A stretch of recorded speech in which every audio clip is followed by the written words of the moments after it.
Selamat hari Minggu dan selamat beribadah dimanapun kita berada sekarang ini.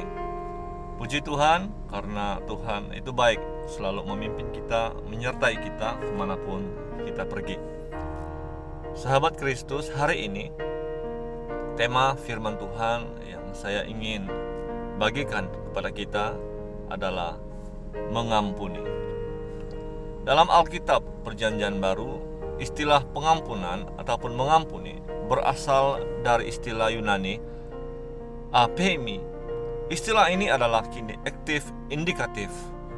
Dalam pemakaian ini jelas dinyatakan bahwa istilah ini menunjukkan kepada suatu tindakan yang terus-menerus dilakukan. Dalam Perjanjian Baru, saudaraku, terdapat dua kata kerja, yaitu yang pertama charizomai, yaitu melakukan secara anugerah. Yang kedua, epemi, dari kata benda epesis, yaitu melepaskan. Sahabat Kristus, istilah charizomai mempunyai arti yaitu memberi, mengaruniakan, memperlakukan dengan murah hati, mengampuni, menyerahkan atau melepaskan, menghapus hutang piutang. Nah, saudara dikasih Tuhan, pernyataan di atas diperjelaskan dengan menggunakan pengertian istilah charizomai. Kata mengampuni yaitu charizomai adalah sebuah kata sifat yang menunjukkan tindakan yang terus-menerus kita harus lakukan.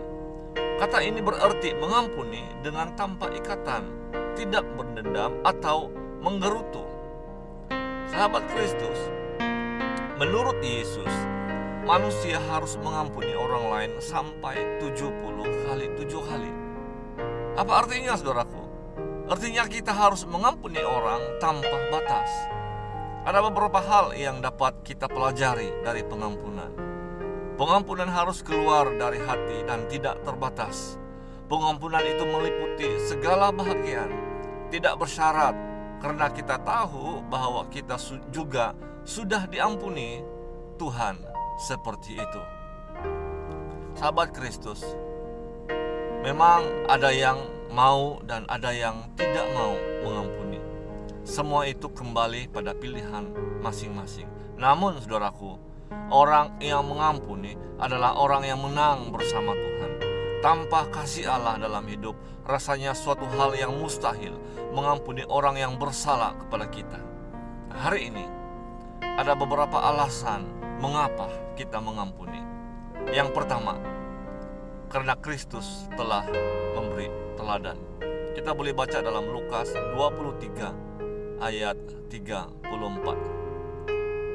Saudara dikasih Tuhan, pengampunan berawal dari atas kayu salib dan terus mengalir di tengah-tengah gereja. Jadi sesungguhnya mengampuni adalah hal yang mutlak bagi kita. Kalau oleh anugerah Tuhan kita sudah diampuni dan dibebaskan dari hutang dosa, kita pun hendaknya melakukan hal yang sama bagi sesama kita. Alasan yang kedua, mengapa kita mengampuni? Supaya iblis tidak diuntungkan. Itu kita boleh lihat dalam 2 Korintus 2 ayat 11. Allah memperingatkan agar kita mengampuni orang lain supaya iblis jangan memperoleh keuntungan atasnya. Sahabat Kristus, kepahitan berawal dari sebuah kekecewaan. Jika kekecewaan itu tidak segera diatasi, maka akan membuahkan kebencian, dan kebencian melahirkan kepahitan di dalam hati kita.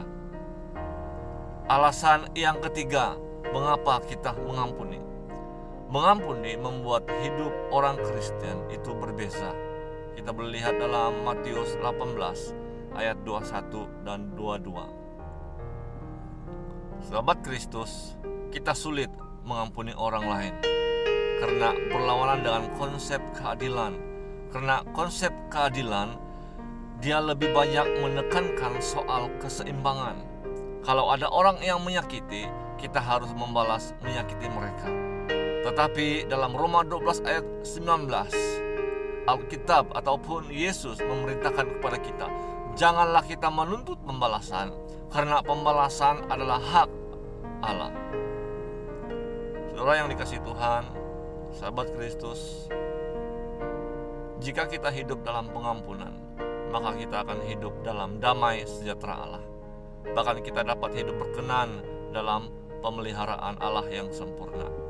Sebab jika kita mengampuni, maka Bapa di sorga juga akan mengampuni dan memberkati kita dalam segala perkara. Mengampunilah meskipun engkau diperlakukan dengan tidak adil.